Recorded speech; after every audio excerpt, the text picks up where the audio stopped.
That very unusual man, old Dr. Heidegger, once invited 4 friends to meet him in his office.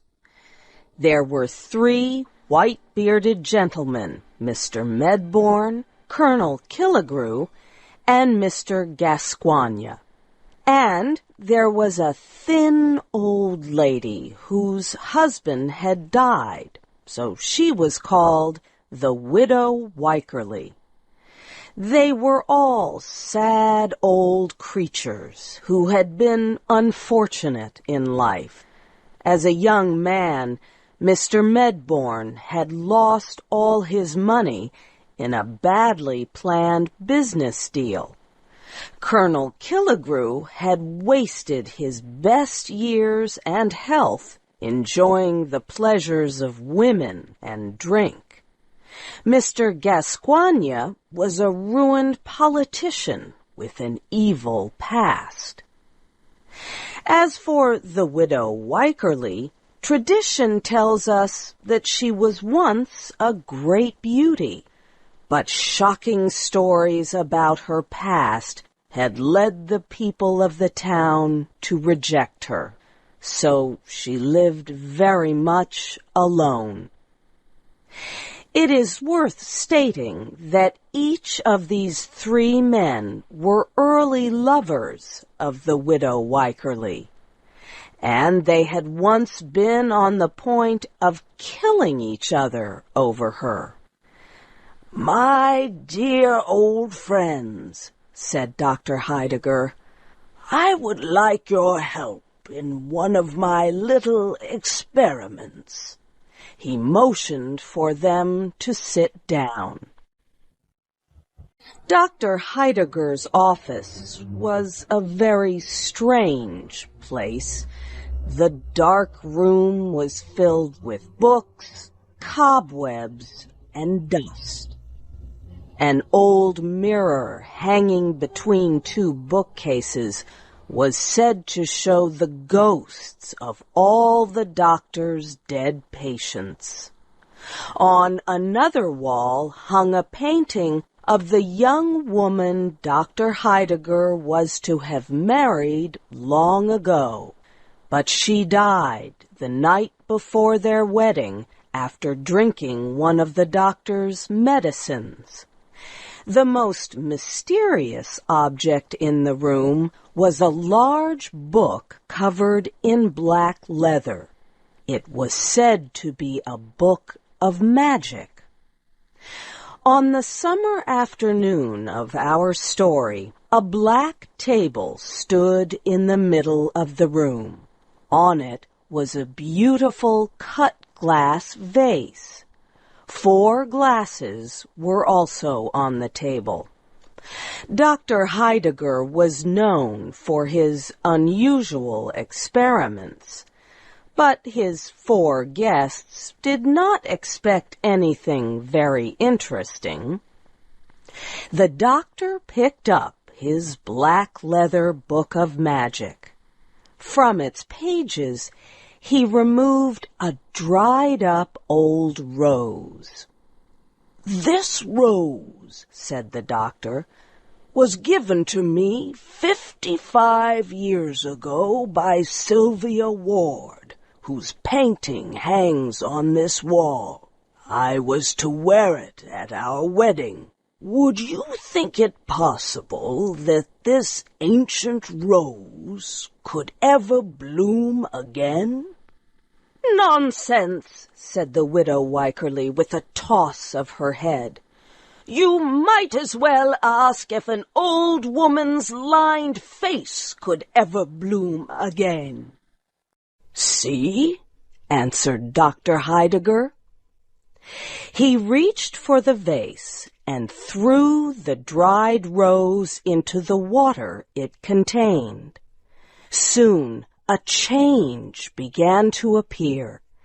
The crushed and dried petals moved and slowly turned from brown to red, and there was the rose of half a century looking as fresh as when Sylvia Ward had first given it to her lover. "That is a very pretty trick," said the doctor's friends. "What is the secret?"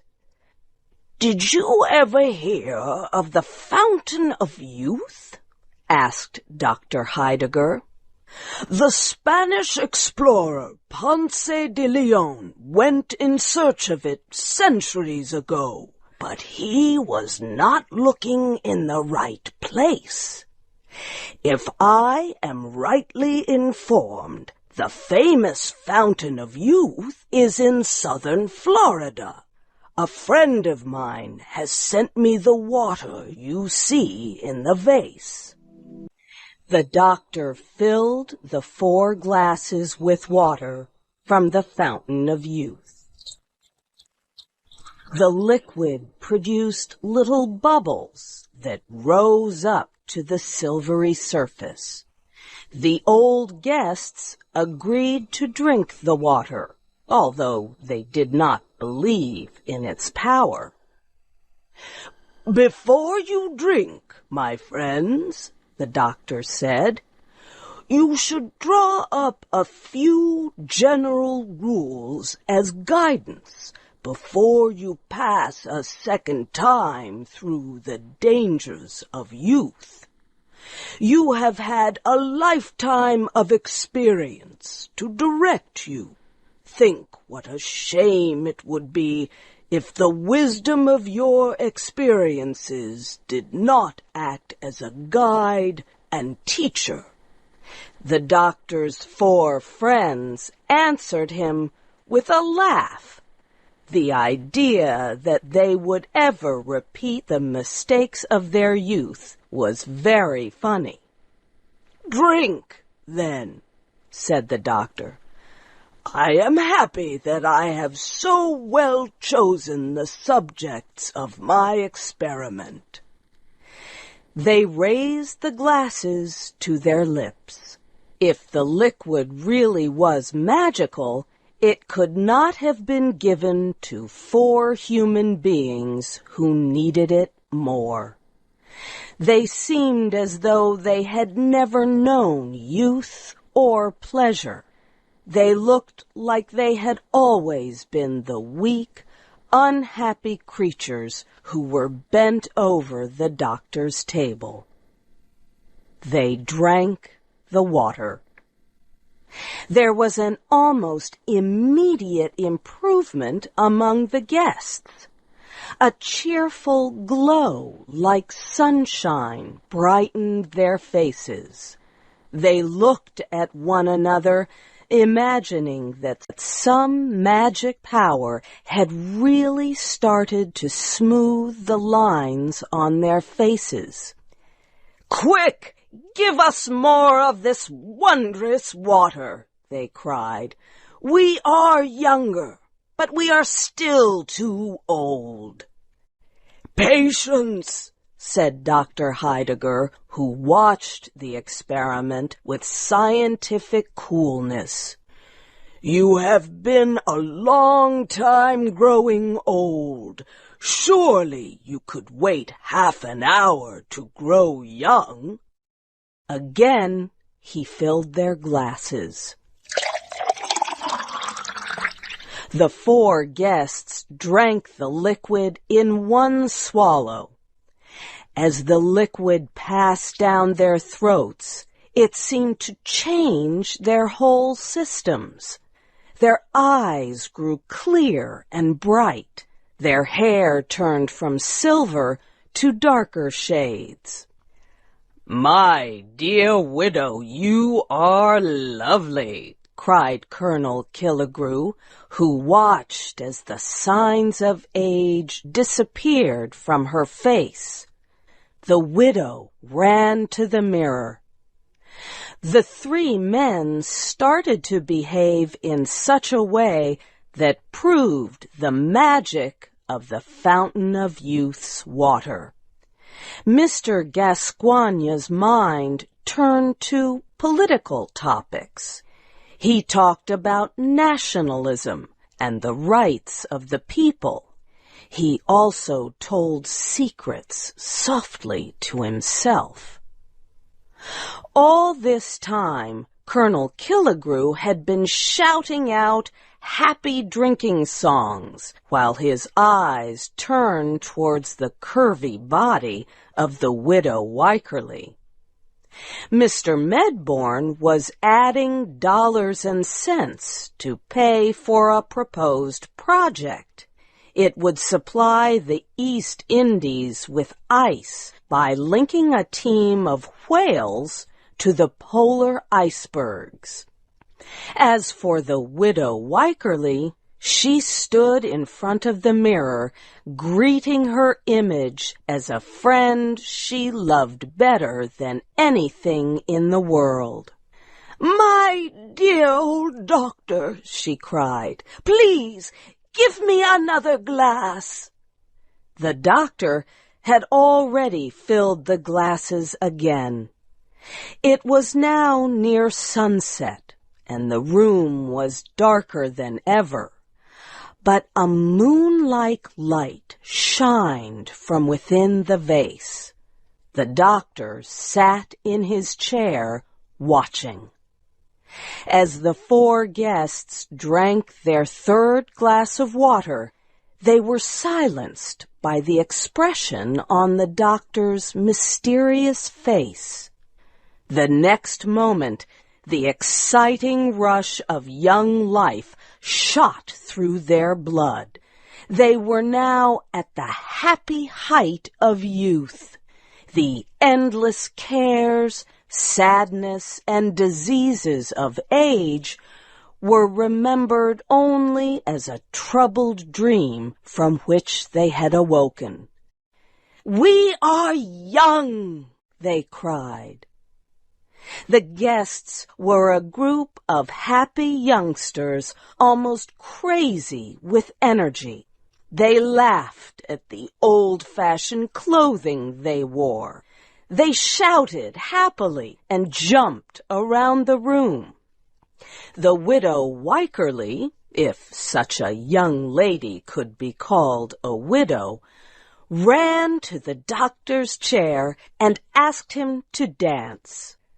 "Please excuse me," answered the doctor quietly. "My dancing days were over long ago, but these three young men would be happy to have such a lovely partner." The men began to argue violently about who would dance with her. They gathered around the widow, each grabbing for her. Yet, by a strange trick owing to the darkness of the room, the tall mirror is said to have reflected the forms of three old gray men competing for a faded old woman. As the three fought for the woman's favor, they reached violently for each other's throats. In their struggle, they turned over the table. The vase broke into 1,000 pieces. The water of youth flowed in a bright stream across the floor. The guests stood still. A strange coldness was slowly stealing over them all. They looked at Dr. Heidegger, who was holding his treasured rose. The flower was fading and drying up once more. The guests looked at each other and saw their looks changing back. "Are we grown old again so soon?" they cried. In truth, they had. The water of youth had powers that were only temporary. "Yes, friends, you are old again," the doctor said, "and the water of youth lies wasted on the ground. But even if it flowed in a river at my door, I still would not drink it. This is the lesson you have taught me. But the doctor's 4 friends had learned no such lesson. They decided at that moment to travel to Florida and drink morning, noon, and night from the fountain of youth.